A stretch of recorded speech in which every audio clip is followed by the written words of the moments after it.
I remember very well 10 years meeting and discussing a lot. And by the I guess it was in the hotel near Malindi. Watamu. You came to Watamu. It was Watamu. I think that was way back in 2005 or 6, thereabout. 2006. Yeah, you came there with Janet. Yes, that is where I started to know you. Yeah. By then, I was working with Asante, Yeah, the other company, yeah. I know. Because I myself, I'm a teacher by profession. Yeah. Having retired from teaching in 2002, I joined one organization known as Asante.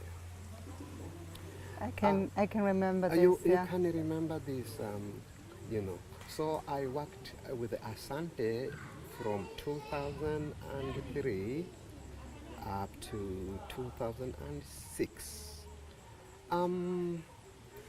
It is that time when I received a call, or I received a letter, an invitation from you. Or it wasn't an invitation as such, but rather a meeting where we met at Watamu. And it was our first time, actually, to meet one another. And you came there with Janet, I remember, yeah? I was with Janet to meet you. We had not known one another.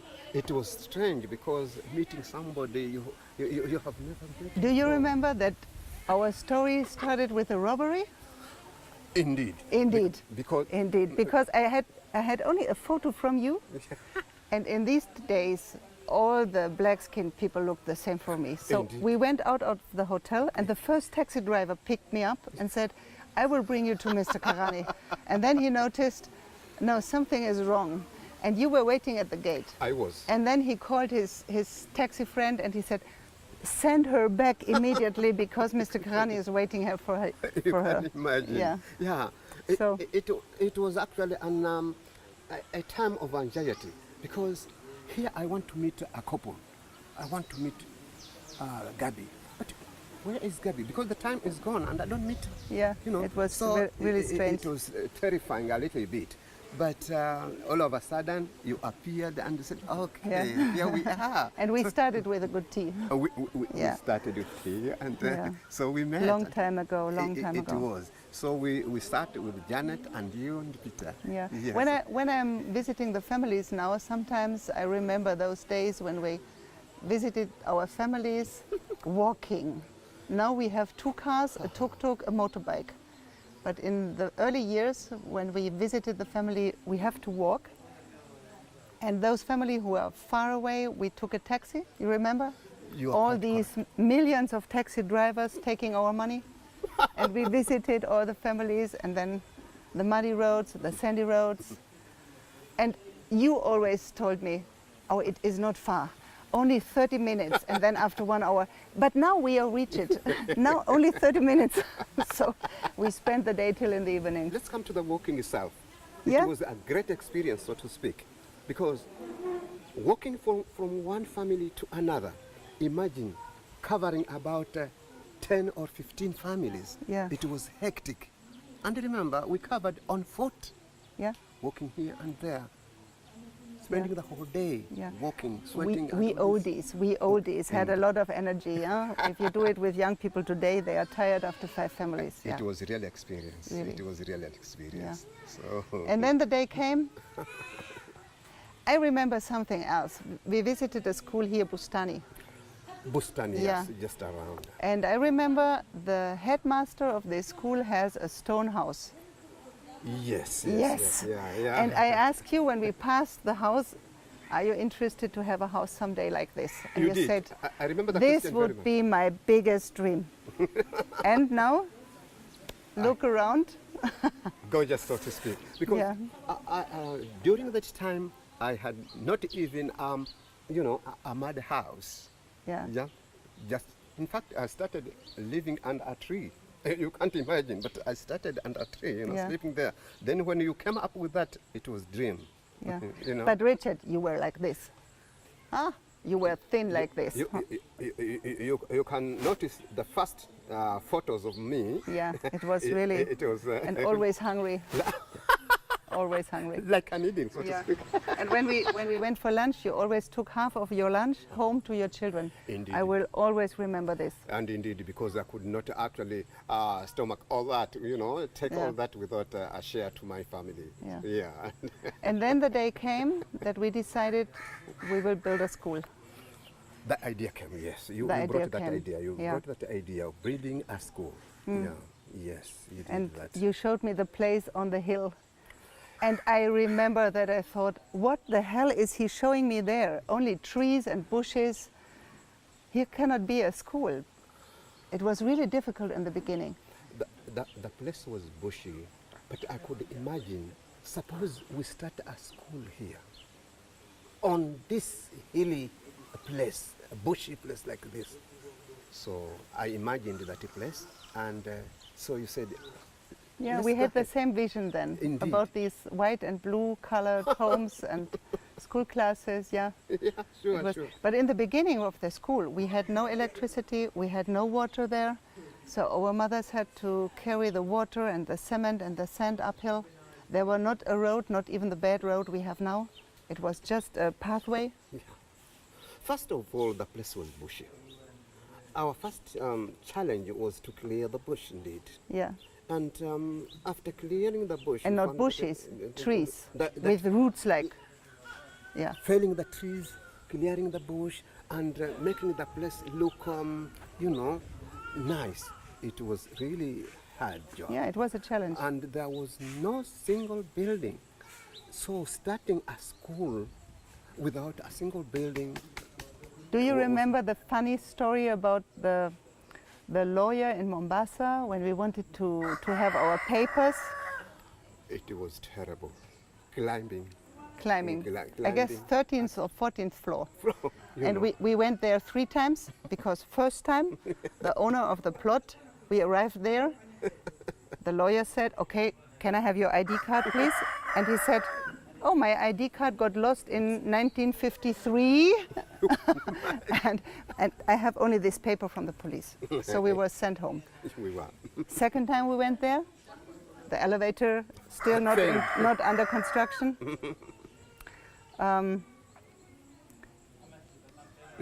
What was it? We had no papers from the plot, no measuring, nothing. So we were sent home again. To collect the Then third time, and always with this money in our on our sack. Yeah. I remember Peter was always like this, afraid of robbery. He looked like this with all the money. And then back home, getting the chief for the print and the signature and everything. Yeah. And then we started. And what was the challenge in the first 2 years? We did not have any laptop or computering, no internet, nothing. So we communicated, you and me, by a short message on our phone. Yes. And you went to an internet coffee, sometimes sending me 1 or 2 or 3 photos, asking for a decision. Yes, sure. I looked at the photos, we communicated. I said, okay, let's do that. Then in the first years, I sent the money by Western Union, you remember? Yeah. Very expensive and very complicated. Indeed. And sometimes it took time to collect it. So you had to produce all whatever, documents and all this to collect the money.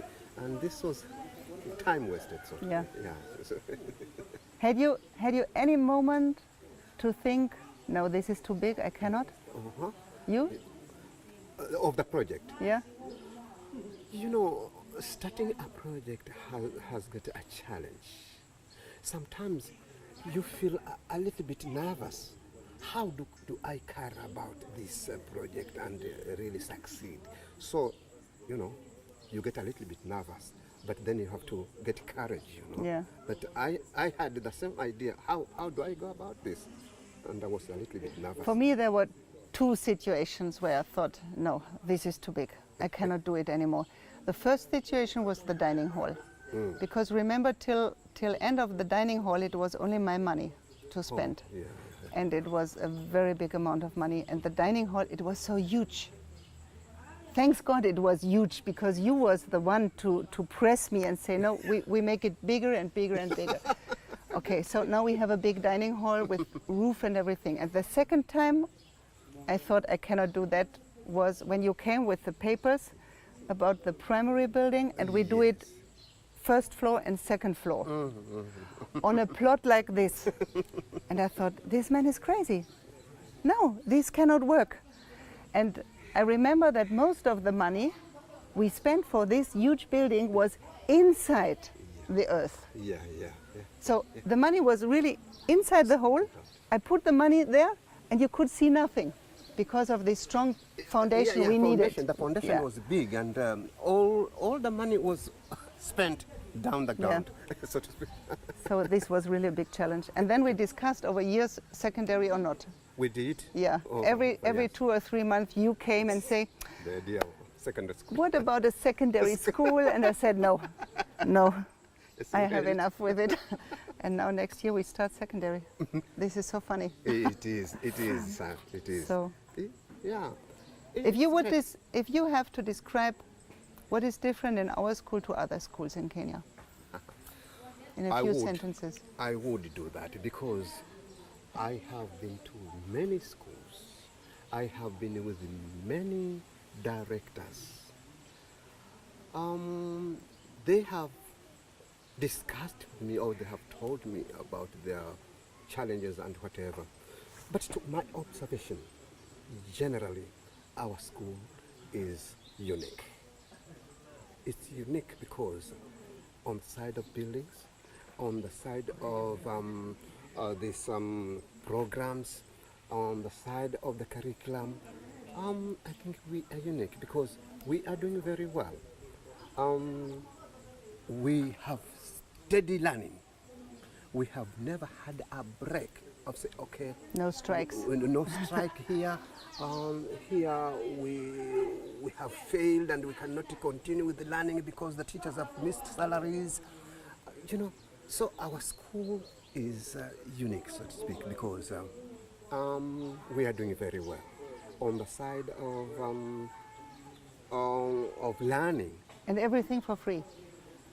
Everything is for free. I guess the only private school in Kenya where everything is for free. The school uniforms, the food, breakfast, lunch, books. You can imagine children coming to school to get early breakfast in the morning before they go to class.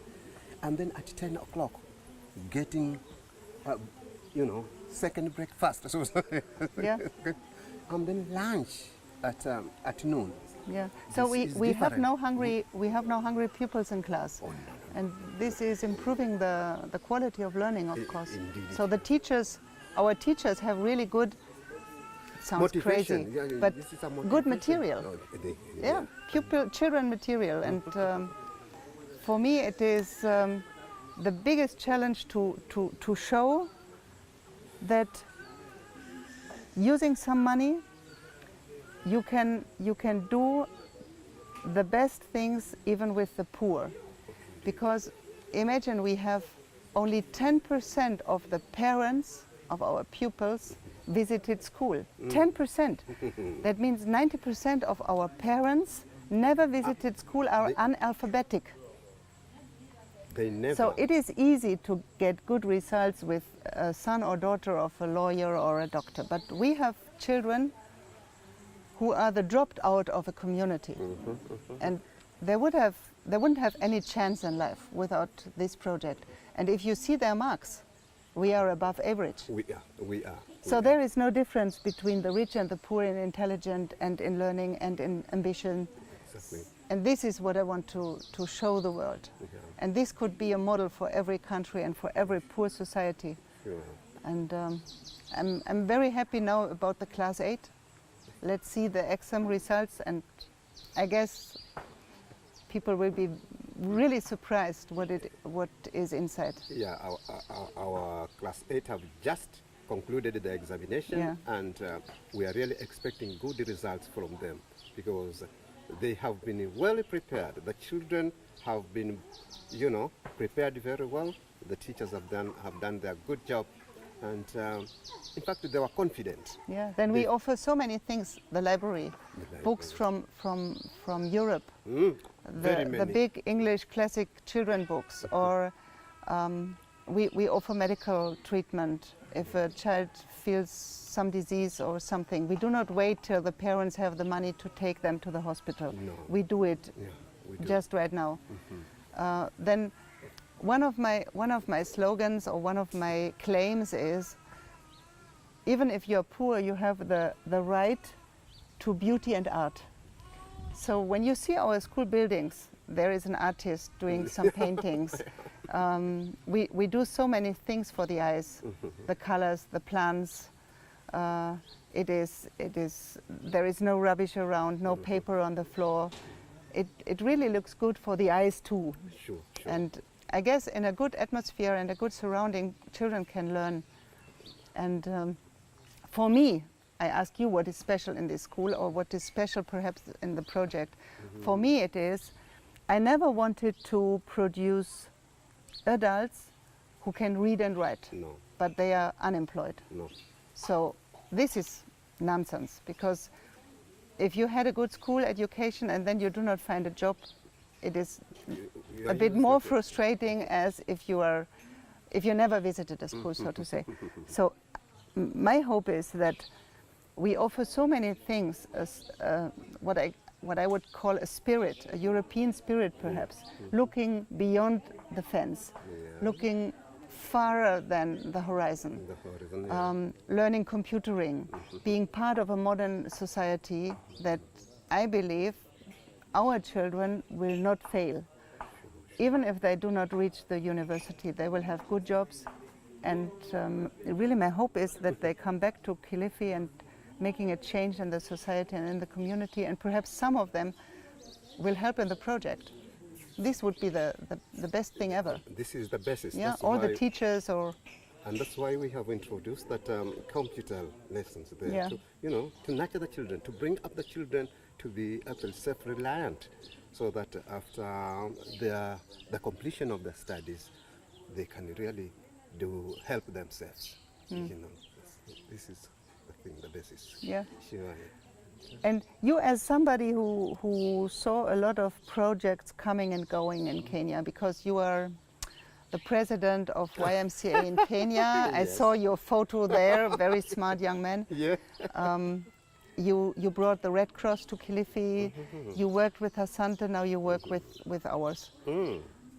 You saw many projects coming, but you saw a lot of projects going. Yes. What would you say is the difference to our project? Thank you so much. Getting married, getting children is very simple. To give birth to a child is very, very simple. You can give birth to as many children as possible. The problem and the challenge is to bring them up. How do you bring this child up? You have to take care that this child is brought up, is fed, is nourished, is educated, is so as to make that child grow and sustain him. If lacking that, then you lose the child and you lose everything. So here is a challenge. People start projects.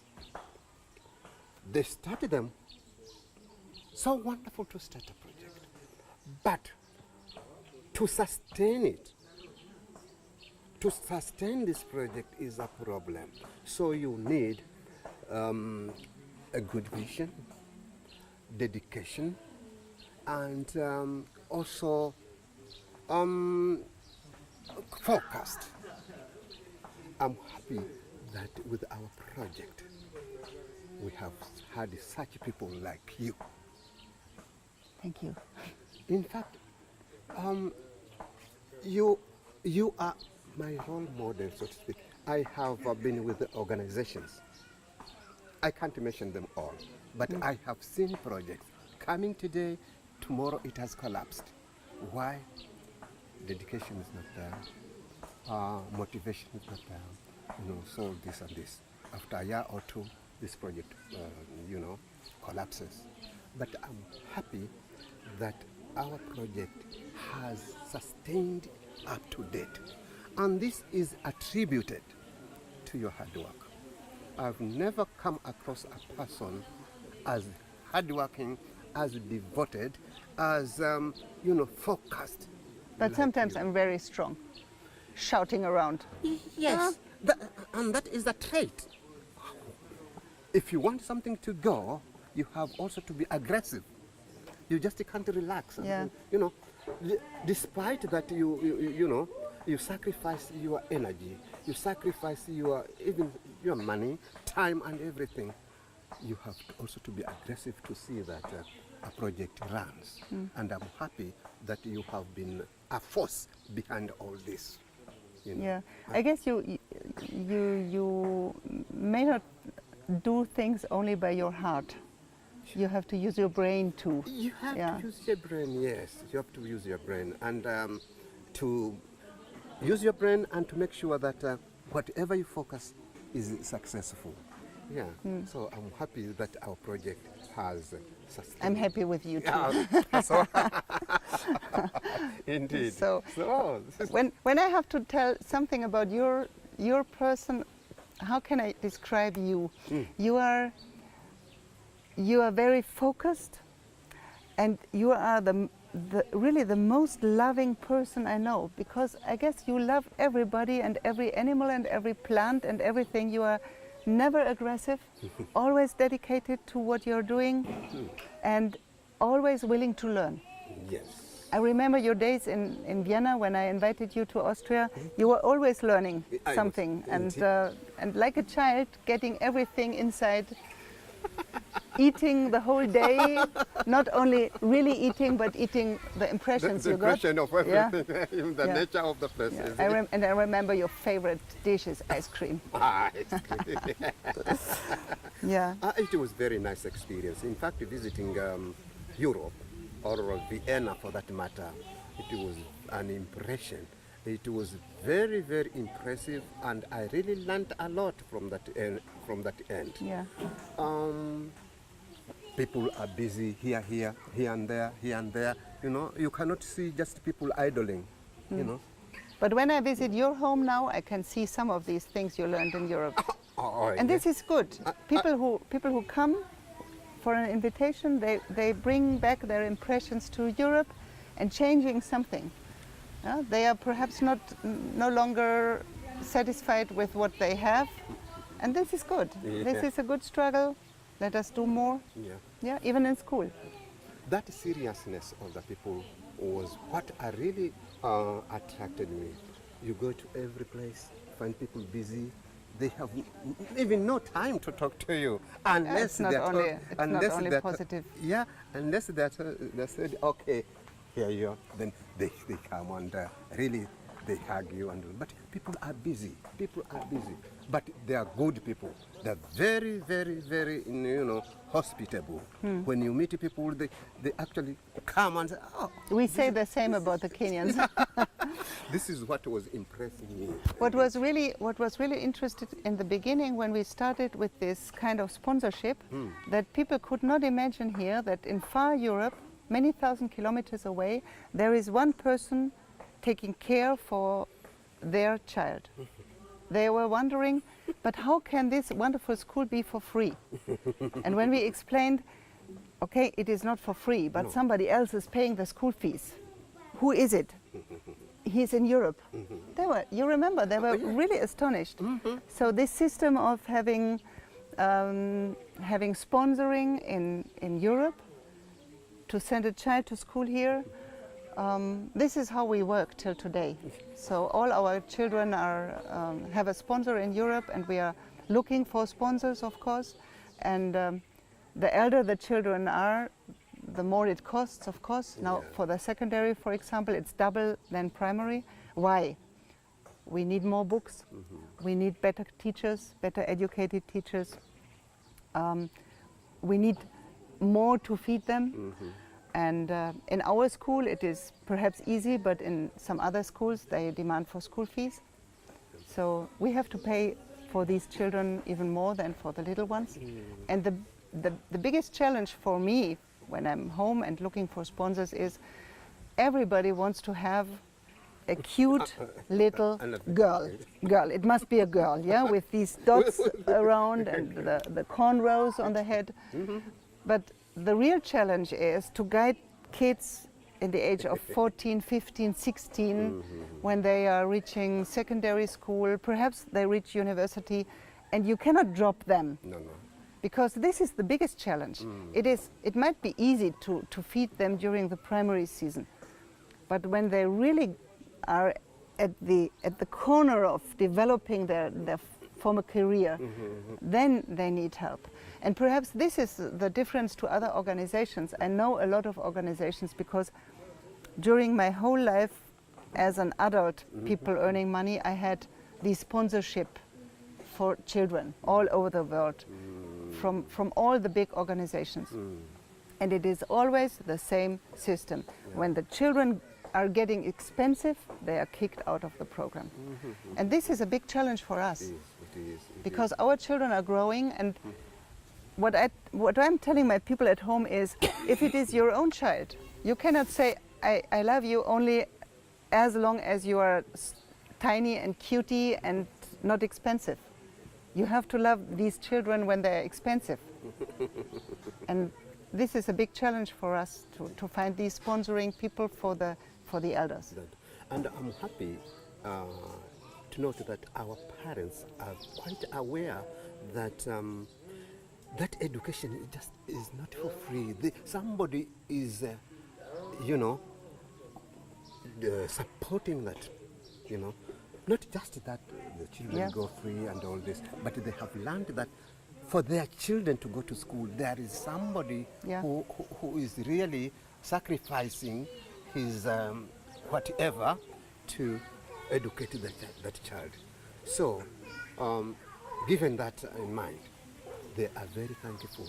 We have had a series of meetings with the parents, and they have expressed their gratefulness or their gratitude to those sponsors who help in bringing their children to the level. This is what sponsors sometimes ask me. Yeah. Does the parents or does the children, do they know there is somebody who is paying? And I say, yes, they know. Yeah, they do. They do not expect that everything is from my pocket. They do not expect it is raining from heaven. They know there is a working person behind. Yeah. And some of these people in Austria or in Germany, they are not rich. They aren't. They are perhaps poor in our country, but there is a saying that the poor sometimes give more than the rich. Sure, so they decided to give little from their income to feed a child in faraway Kenya. And this is what I call dedication. And the parents know, the children know, and the children love this close connection to their parents. You remember they keep the letters or the photos, they keep it at the wall, they touch it over their beds. It's not strange, because when I was in Austria, I visited some of the homes and I found, photos on the walls. Yeah, we have the same, behind the beds, and it was strange to me. Yeah. How come that we have photos also? What is so special about these photos? Actually? Yeah, it's our family. I thought they would put them in the album and all that. No, but, we want to see our beloved. Displaying them. Yeah, so the children do the same. And this is something special, perhaps, the close connection.